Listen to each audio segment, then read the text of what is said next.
چلیے بھائی اگلا سوال جو ہے وہ میرا امامت سے ریلیٹڈ ہے. امام بننے کی جو شرائط آئی ہیں اس میں سب سے پہلے کہ تم میں سے جو سب سے عمر میں بڑا اس کو پہلے آپ کو کرو, پھر قرآن کا جو اس کے پاس علم ہو. تو اس کی کوئی ترتیب ہم بدل سکتے ہیں؟ فار ایگزامپل جیسے میں بتاتا ہوں, میرا بیٹا جو ہے 9 سال کا ہے, ماشاء اللہ اس حفظ کر رہا ہے قرآن, تو ابھی 10 پارے ماشاء اللہ اس کو حفظ ہو گئے. میں تو حافظ قرآن نہیں ہوں, تو قرآن کا علم کے لحاظ سے تو وہ مجھ سے زیادہ ہو گیا. تو مجھ سے اکثر کہتا ہے بھی کہ بابا میں نماز پڑھانا چاہ رہا ہوں, آپ تو وہی پڑھائے گا, وہی پڑھائے گا. جی ہاں جی, صحیح مسلم میں جو حدیث ہے نا, دیکھیں امامت کی 4 شرائط بیان ہوئی ہیں, وہ ترتیب سے ہوئی ہیں, اسی ترتیب کو فالو کرنا ہے. نمبر 1 قرآن کا علم جس کے پاس زیادہ ہے. اچھا, نمبر 1 پہ نمبر 1 یہ ہے. اچھا اوکے. اور آگے اس کو مزید وہم نکالا ہے آپ صلی اللہ علیہ وسلم نے. آپ نے فرمایا اگر قرآن میں برابر ہوں پھر دیکھو سنت کا علم کس کا زیادہ ہے. جو قرآن میں ہی برابر نہیں ہے تو وہ پہلے امامت میں کھڑا ہو جائے گا. معاذ ابن جبل کی 6 سال عمر تھی, صحابہ کی امامت کرواتے تھے کیونکہ قرآن کو سب سے زیادہ آتا تھا. یہ تو غلط مشہور ہے کہ بچہ امامت نہیں کر سکتا. اگر اس کو قرآن کا علم ہے, اس کو پاکی پلیدی کے مسائل پتہ ہیں اور وہ وضو کا اہتمام کرتا ہے, سارے معاملات کرتا ہے, تو وہ امامت کروائے گا, زیادہ اہل ہے. پھر مسلم شریف میں الفاظ ہیں سنت کا علم برابر ہو تو پھر تم دیکھو کہ کون ہجرت میں پہلے ہے. ہجرت سے مراد یعنی دین میں کون سینئر ہے, اور اس میں بھی برابر ہو تو پھر یہ دیکھو کہ کون سا شخص جو ہے عمر میں بڑا ہے, اس کو آگے کرو. لیکن یہ عمر میں بڑا 4تھا نمبر ہے. فقہ حنفی میں اس کے آگے بھی چلتا ہے, وہ پتہ ہے نا آپ کو. ہاں, درِ مختار کے اندر یہ لکھا ہوا ہے کہ اگر اس میں بھی برابر ہو جائے, ان کو فکر لگ گئی یار یہ بھی برابر ہو گیا, آپ آگے کیا کریں گے؟ تو ان کا ہم آپ کو بتاتے ہیں کیا کریں گے. اس کے بعد آپ یہ دیکھیں گے کہ کس کی بیوی زیادہ خوبصورت ہے. تو یہ وہ 2 مزید شرائط بھی ہیں, تو یہ وہ 6 نمبر پورے ہو گئے نا.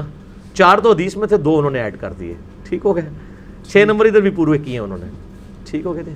اچھا اس علی بھائی اسی سے دیکھو نا عثمان صاحب سفر نہیں آتا ہے. قرآن کے علم کا مطلب کیا ہے, حفظ یا پڑھنا؟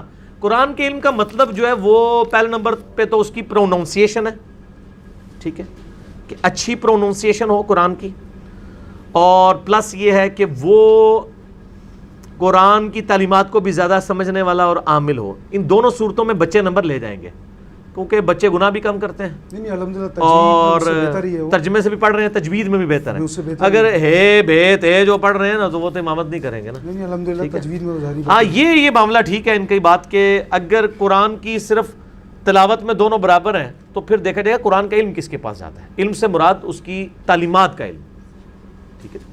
لیکن افضل شخص مفضول کے پیچھے نماز پڑھ سکتا ہے. یہ ضروری نہیں کہ افضل کو امامت کروانی ہے.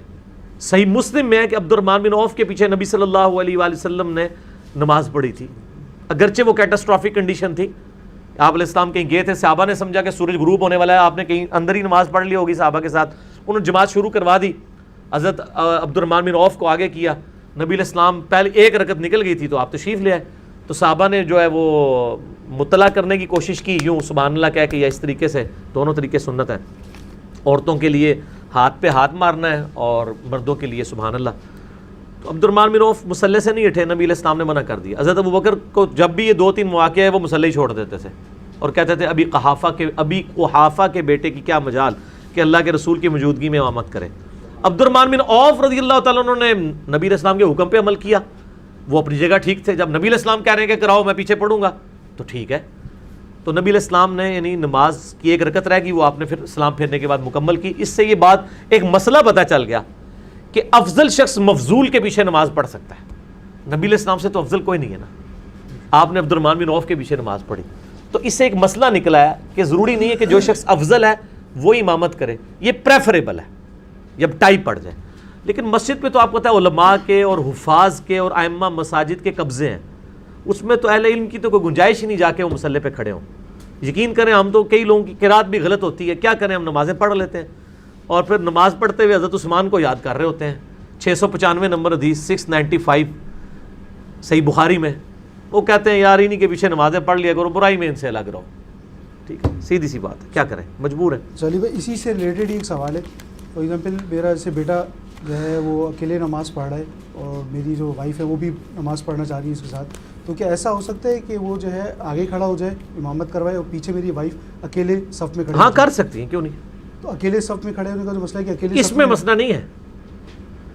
عورت اور مرد کے کیس میں چونکہ صف ہی عورت کی علیحدہ ہوتی ہے نا, میاں بیوی بھی جماعت کرائیں گے تو بیوی پیچھے کھڑی ہوگی، ساتھ نہیں کھڑی ہو سکتی، بالکل صحیح، تو وہ صافی ایک بندے کی ہے، اس میں وہ مسئلہ نہیں ہوگا۔ یہ اچھا ٹھیک ہے، مرد و عورت میں دو، جس طرح دو بندے جماعت کرا سکتے ہیں نا بالکل کٹھے کھڑے ہو کے، مرد و عورت کے کیس میں دو بندوں کی جماعت پیچھے کھڑے ہو کے ہوتی ہے، وہ صف نہیں ہوتی لادا، وہ اس کا ایکویلنٹ ہوتی ہے، صحیح، ٹھیک ہو گیا؟ ٹھیک ہے۔ اچھا میرا ایک اور چھوٹا بیٹا ہے ماشاءاللہ 7 سال کا، اس کو بھی ماشاءاللہ پوری نماز آتی ہے، اب اگر وہ بھی جماعت میں شامل ہو جائے تو وہ اپنی ماں کے ساتھ پیچھے کھڑا نہیں، ہو یا وہ چھوٹا آگے بیٹا جو ہے وہ اپنے بھائی کے ساتھ کھڑا ہوگا اور ماں پیچھے کھڑی ماں ہوگی، پیچھے کھڑی ہوگی، ٹھیک ہے، ٹھیک ہو گیا؟ اور اگر ایک اور بیٹا ایڈ ہو جاتا ہے یا آپ، تو آپ دونوں پیچھے کھڑے ہوں گے اور ان کی ماں جو ہے بچوں کی وہ تیسری صف میں، دوسری صف میں کھڑی ہوگی، ٹھیک ہو گیا؟ ٹھیک ہے، جزاک اللہ۔ چلو صحیح ہے۔